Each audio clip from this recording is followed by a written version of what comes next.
안녕하세요. 역사의 지혜와 문화의 향기를 나누는 시간입니다.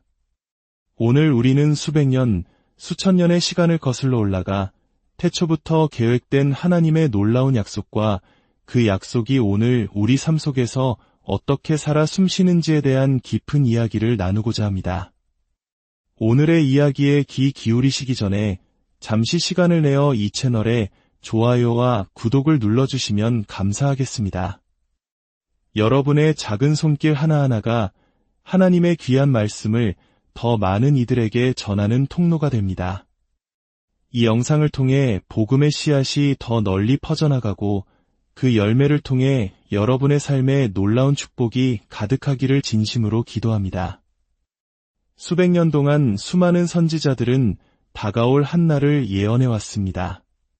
하나님의 백성들이 이전과는 비교할 수 없는 인간의 이해를 뛰어넘는 방식으로 그분의 임재와 능력을 지니게 될 그날을 준비해왔습니다. 그러나 인류의 역사는 한 지점에 이르렀습니다. 사탄은 그리스도를 십자가에 못 박음으로써 자신이 승리했다고 믿었습니다. 하지만 3일 후 예수님은 죽음의 권세를 깨고 부활하셨습니다. 그리고 단 한 분, 예수님 위에 머물렀던 그 기름 부음은 이제 수백만, 수천만 명의 사람들 위에 임하게 되었습니다. 이것이 오늘 우리가 나눌 이야기의 시작입니다. 제가 신앙생활을 하며 깨달은 가장 놀랍고도 소브링한 사실 중 하나는 바로 예수님께서 이 땅에서 한계 속에서 사셨다는 것입니다. 그분은 분명 하나님이셨고 영원 전부터 하나님으로서 무엇이든 하실 수 있는 능력을 가지셨습니다. 하지만 그분은 스스로 제한 속에서 살기를 선택하셨습니다. 우리는 그 사실을 예수님 자신의 말씀을 통해 알 수 있습니다. 요한복음 5장 19절에서 그분은 인자는 스스로 아무것도 할 수 없느니라고 말씀하셨습니다. 하나님의 아들로서는 모든 것을 하실 수 있지만 인자로서는 혼자서는 아무것도 하지 않으셨습니다. 이것을 깨닫는 것은 우리에게 매우 중요합니다. 왜냐하면 예수님은 우리가 따라갈 수 있는 길을 만들고 우리가 지킬 수 있는 기준을 세우며 우리가 본받을 수 있는 삶의 모델을 보여주셨기 때문입니다. 하나님께서는 우리가 능력과 성품이라는 두 가지 측면에서 동등하게 성장하기를 원하십니다. 이 둘은 모두 똑같이 중요합니다. 저는 타협된 삶을 살면서 아픈 사람을 위해 기도하고 기적을 바라는 사람들을 볼 때 좌절감을 느낍니다. 아마 많은 분들이 저와 같을 것입니다. 그래서 오늘날 많은 교회들이 능력보다 성품이 더 중요하다고 결론 내린 이유를 저는 충분히 이해합니다. 하지만 그것은 하나의 오류에 대한 반응으로 또 다른 오류를 낳는 것입니다. 저는 사람들에게 이렇게 묻고 싶습니다. 성령을 소멸하지 않는 것과 성령을 근심하게 하지 않는 것 중 무엇이 더 중요합니까? 사실 둘은 똑같이 중요합니다. 우리는 죄, 잘못된 야망, 이기적인 태도로 성령을 근심하게 만듭니다. 반대로 우리는 하나님의 신성한 활동에 협력하지 않음으로써 그분의 능력이 흘러가는 것을 막아버리고 성령을 소멸시킵니다.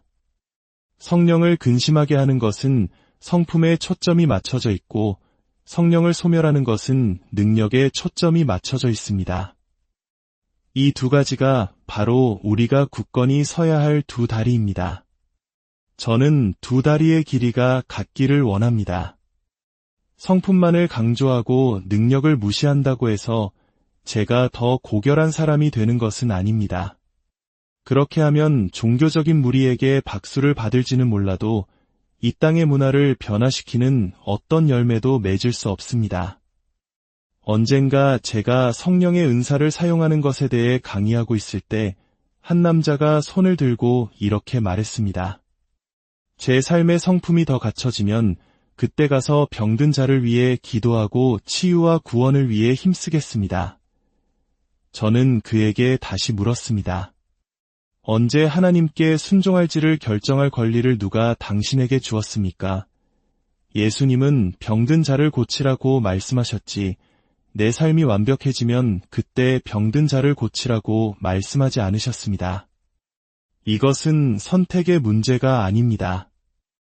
우리가 이것을 선택사항이라고 생각한다는 사실 자체가 우리가 어떤 시대에 태어났는지를 보여줍니다.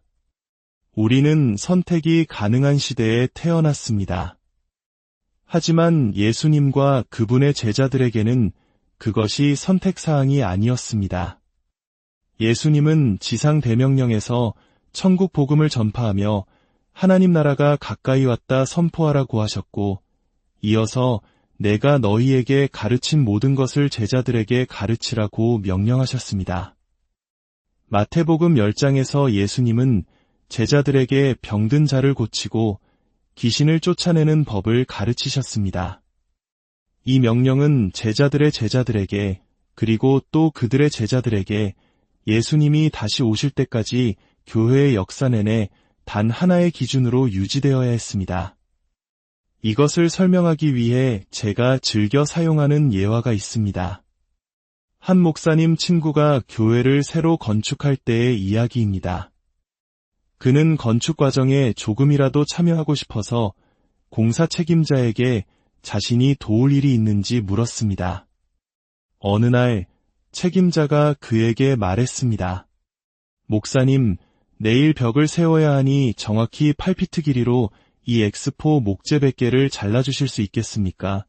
그는 임무를 받고 기뻤습니다. 그는 줄자를 꺼내 정확히 8피트를 측정하고 첫 번째 판자를 잘랐습니다. 그리고는 줄자를 치워버렸습니다. 이제는 방금 자른 완벽한 8피트짜리 판자가 있으니 그것을 기준으로 삼으면 된다고 생각한 것입니다. 그는 새로 자른 판자를 자르지 않은 판자 위에 놓고 그 길이에 맞춰 두 번째 판자를 잘랐습니다. 그리고 다시 그 두 번째 판자를 기준으로 세 번째 판자를 잘랐습니다. 이 과정을 100번 반복했습니다. 결과가 어땠을까요? 100번째 판자의 길이는 9피트가 훌쩍 넘었습니다. 연필로 선을 그을 때마다 약 8분의 1인치의 오차가 생겼고 100번이 반복되자 그 오차는 엄청나게 커져버린 것입니다. 지난 2000년 동안 우리는 예수님께서 세우신 원래의 기준에 우리 시대의 생각과 편의에 따라 아주 작은 수정들을 가해왔습니다. 그 결과 오늘날 우리가 가진 신앙의 모습은 원래의 판자와는 전혀 다른 것이 되어버렸습니다. 그리고 우리는 시대가 변했으니 당연하다고 합리화합니다. 아닙니다. 기준은 단 하나였습니다. 예수님은 내가 가르친 것을 그대로 가르치라고 하셨습니다. 첫날부터 마지막 날까지 기준은 하나여야 했습니다. 우리가 지금 하려는 노력은 바로 그 잃어버린 8피트 줄자를 다시 찾아내어 예수님께서 우리에게 명령하신 것을 정확하게 행하는 것입니다. 그렇다면 그 원래의 기준, 그 원형은 무엇이었을까요? 창세기 28장으로 가보겠습니다. 이곳에는 야곱이 꾼 꿈에 대한 이야기가 나옵니다. 12절에 야곱이 꿈을 꿉니다.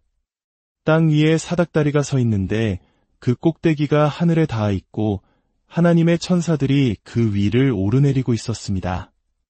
그리고 여호와께서 그 위에 서서 말씀하십니다. 야곱이 잠에서 깨어나 말합니다. 여호와께서 과연 여기 계시거늘 내가 알지 못하였도다. 그는 두려워하며 외칩니다. 이곳이 다른 아닌 하나님의 집이요 이는 하늘의 문이로다. 이것이 성경 전체에서 하나님의 집이라는 말이 처음 언급된 순간입니다. 그런데 이상한 점이 있습니다. 그곳에는 건물이 없습니다. 하나님의 집은 야곱이 머리를 베고 잠들었던 돌이었습니다. 그 돌 위에서 야곱은 열린 하늘을 보았고 천사들이 오르내리는 것을 보았고 열린 하늘을 통해 말씀하시는 하나님의 음성을 들었습니다. 하나님의 집은 하늘의 문이었습니다. 문이란 무엇입니까? 한 현실에서 다른 현실로 우리를 데려가는 통로입니다. 야곱이 발견한 하나님의 집의 본질은 이것입니다. 첫째, 하늘이 열려 있는 곳. 둘째, 그 열린 하늘을 통해 하나님이 말씀하시는 곳. 셋째, 천사들이 오고 가며 활동하는 곳. 바로 하늘과 땅, 두 세계의 경계에 세워진 문, 그것이 하나님의 집의 본질입니다. 이 창세기의 예언은 누구를 통해 성취되었을까요? 요한복음 1장으로 가보겠습니다. 14절은 말씀이 육신이 되어 우리 가운데 거하심에, 즉 예수님 자신이 성전이 되셨다고 말합니다. 예수님은 이 땅 위에 세워진 하나님의 집, 움직이는 성전이셨습니다. 그리고 한 장 마지막 부분에서 예수님은 나다나엘에게 놀라운 말씀을 하십니다.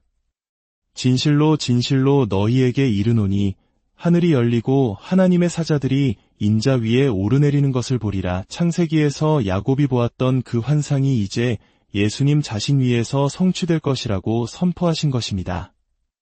예수님은 스스로가 하늘과 땅을 잇는 문, 하나님의 집의 원형임을 드러내셨습니다. 이야기는 여기서 끝나지 않습니다. 사도행전 2장을 보십시오. 오순절날 120명의 제자들이 한 곳에 모여 기도하고 있을 때 하늘로부터 급하고 강한 바람 같은 소리가 들려왔고 불의 혀처럼 갈라지는 것들이 각 사람 위에 임했습니다. 그들은 모두 성령으로 충만하게 되었습니다. 여기에 나타난 두 가지 자연 현상은 무엇이었습니까? 바람과 불입니다. 히브리서 1장은 천사들을 바람과 불꽃으로 부르시는 종이라고 말합니다. 예수님께서 나다나엘에게 약속하셨던 것, 너희가 더 큰 일을 보리라. 천사들이 인자 위에 오르내리는 것을 보리라는 그 약속이 이제 단지 예수님 한 분을 넘어 성령으로 충만한 120명의 제자들, 즉 교회 위에 성취되고 있는 것입니다. 그들이 바로 새로운 하나님의 집, 새로운 하늘의 문이 된 것입니다. 그리고 성경은 이 소리가 남의 큰 무리가 모여들었다고 기록합니다. 저는 이것이 단순히 120명이 여러 나라 말로 방언하는 소리였다고 생각하지 않습니다. 국제도시였던 예루살렘에서 몇몇 외국어를 듣는 것은 그리 신기한 일이 아니었을 것입니다. 수천 명의 사람들이 일손을 놓고 집을 뛰쳐나올 만큼의 사건은 아니었습니다. 저는 그 소리가 이 세상의 것이 아닌 초자연적인 소리였다고 믿습니다.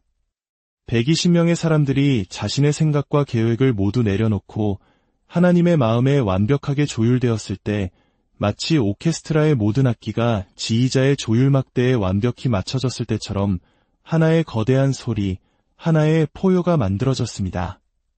그 소리는 예루살렘이라는 도시 전체의 영적 대기를 뒤덮었고 사람들의 의식과 마음을 바꾸어 놓았습니다. 50일 전 예수를 십자가에 못 박으라고 외쳤던 사람들이 이제는 우리가 어찌할꼬라며 회개하는 역사가 일어난 것입니다. 한 개인의 조용한 예라는 순종이 모여 도시 전체를 뒤흔드는 거대한 소리가 된 것입니다. 사랑하는 여러분, 이것이 바로 오늘을 사는 우리에게 주어진 부르심입니다. 우리 한 사람 한 사람이, 그리고 우리가 모인 교회가 바로 이 땅에 세워진 하나님의 집이며 하늘의 문입니다. 우리가 성령님께 예라고 순종하며 우리 자신을 내어드릴 때마다 비록 아무도 보지 않는 골방에서의 순종이라 할지라도 그 순종은 영적인 소리를 만들어내어 우리가 속한 가정과 직장, 그리고 이 도시의 영적 분위기를 바꾸어 놓습니다. 많은 신자들이 복음의 능력으로 이 땅을 변화시키기보다는 그저 예수님의 재림만을 기다리며 현실의 문제들을 외면하려 합니다. 그러나 예수님은 우리에게 내가 한 일보다 더 큰 일을 하리라고 약속하셨습니다. 우리가 복음의 능력을 다시 붙들어야 합니다. 예수님께서 세우신 원래의 기준, 그 팔피트 줄자를 다시 꺼내 들어야 합니다. 병든 자에게 손을 얹고 낙심한 자에게 소망을 선포하며 어두운 세상에 빛을 비추는 일을 멈추지 말아야 합니다. 그것이 잘 되든 못 되든 결과에 상관없이 우리는 그저 순종해야 합니다. 하나님의 약속의 말씀을 먹고 그 말씀을 묵상하십시오. 성경적 묵상은 영적 소화기관과 같아서 하나님의 약속이라는 영양분을 우리 삶의 모든 영역으로 보내 우리를 변화시킵니다. 우리가 다르게 생각하고 다르게 기도하며 다르게 기대하게 만듭니다. 오늘 이 시간 우리 함께 기도하기를 원합니다.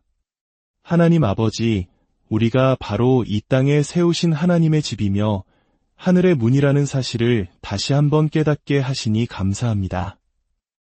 우리의 작은 순종이 모여 세상을 변화시키는 거룩한 소리를 만들어낼 수 있음을 믿습니다. 잃어버렸던 능력의 차원을 회복하게 하시고 성품과 능력을 겸비한 균형 잡힌 그리스도인으로 살아가게 하옵소서. 우리의 삶을 통해 하나님의 놀라운 일들이 나타나며 우리가 속한 모든 곳에 하나님 나라가 임하게 하옵소서.